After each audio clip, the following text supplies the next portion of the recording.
wonderful gentleman who's appeared on Simpsons so many times doing some incredible voices. And, of course, this is Spinal Tap, Harry Shearer!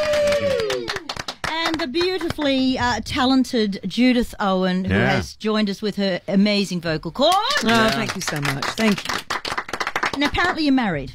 But this is the rumour, and since dinosaurs walked the planet, we've been married. It would appear to me. But honestly, we're doing this show not just because we love Australia and we're looking for an excuse to come here, but because if we didn't do this show, we'd never see each other. Because I'm on the road all the time with this new record, and Harry is the busiest man on earth, and so we have to find these times when we can collaborate. How do you find touring together, husband and wife on the road together? It's great. Are all things good? It's much better than when we're at home together. Yeah, well, it's a disaster when we're at home together. You know, because on the road, you know, there is no stuff to get lost. There is no stuff to get misplaced. There is no hamper that you can just miss the sock getting in of. So these things become much less, you know, the annoying stuff that we have in all our marriages, you know, the stuff that really wears on you, that is meaningless stuff, the irritational stuff. It doesn't happen as much, and we are very happy on stage together. It's the truth. It's a common battle we fight, you know, when we're on the road, because it's like both of us have to deal with the hotel that promised the internet would be working and it's not, and stuff like that. So, yes. You know, someone else to blame? Someone else to blame, someone else to be angry at, yeah. But don't think for 1 second we stop bickering. Because, I mean, that's insane. The idea of it. No, I mean, I'm married, to be married is to bicker. Yeah. I think that's actually in the rule book. To love, honor, and to bicker, I believe is the vow. Those were our vows. Yeah. Harry, I watched This is Spinal Tap. It probably would have been about my 38th time, I'm guessing, last night. And one thing dawned on me, dopey me, after all these years, you're actually playing that bass. Oh, yeah, we're all actually playing. You know, people would ask us, do you guys actually play the instruments? And it struck me as strange, because the whole fun of it was playing, you know, and playing the people, but to be miming and somebody else playing was just not in the cards. It wasn't anything we thought would be fun. We all played. We go out on the road.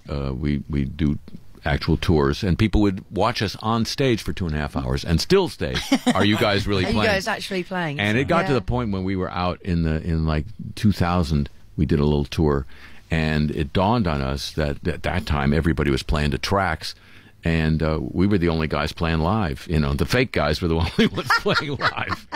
So who was it modelled on? We've heard of a lot of different rumors. Oh, all sorts of bands of that era. You know, it was no one. I mean, Chris Guest took his look kind of from Jeff Beck. I took mine a little bit from Lemmy, from Motorhead, the late Lemmy.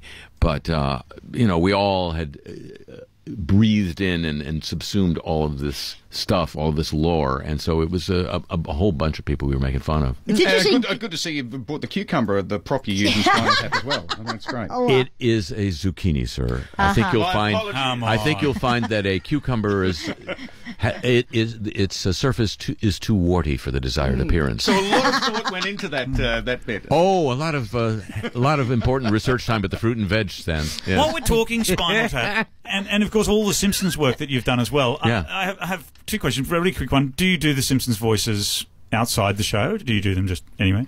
You mean like here now for you? Yes, I suppose that's what I'm getting at. Very subtle the way of putting it. I was trying to be subtle. No, that can never happen.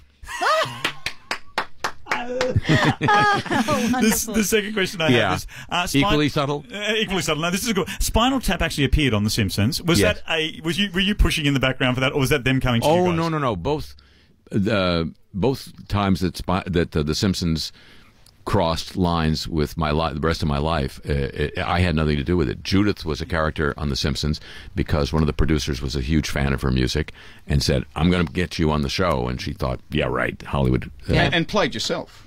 I played myself, and they drew me. I have a power nose. I have quite a Roman nose. It's where my voice comes from. But the nose I have on The Simpsons, I'm yellow in the first place, but the nose is the size of a toucan. Can I just point this out? It's one of my proudest moments. And we were not. I was not lobbying for Spinal Tap to be in it either. And it was actually the only time we played the Spinal Tap characters where we were doing written dialogue. Every other time we've improvised. Is that right? Yeah, and when we do interviews and when we go out on the road, it's this grand improvisational festival of us just surprising each other with what's going on. How It's fun. But we had to read lines on The Simpsons. Wow. Judith, your voice is absolutely glorious. We're playing a little bit here. Mark, do we want to do the little...